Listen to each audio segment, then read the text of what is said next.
Hi, my name is Julianne, and I'll be reading The Thing About Yetis by Vogel. The thing about Yetis is that they love winter.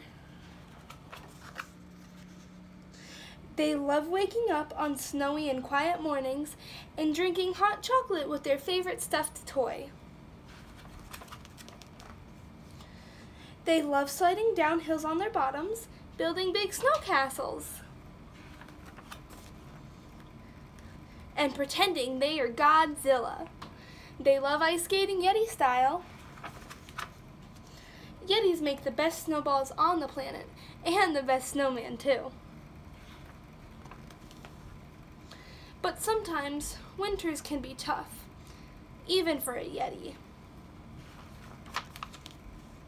After all, Yetis get cold too, really cold.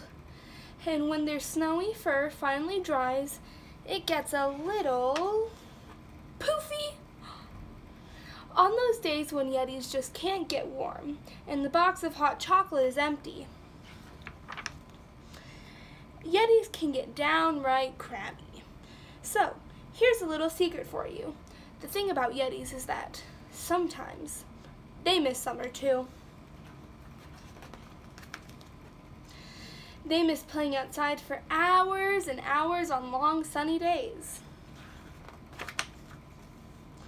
They miss looking for little creatures by the sea and having sea monster beauty contests.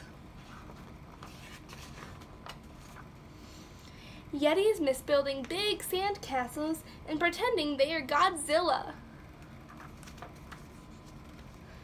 They miss zipping down splashy slides on their bellies. They miss wishing on a shooting star, the glowing light show of 100 fireflies, and the sound of crickets on warm summer nights.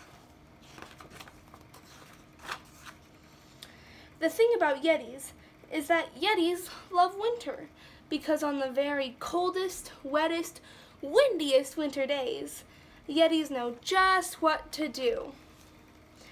They make the warmest, coziest, calmest summer day right at home.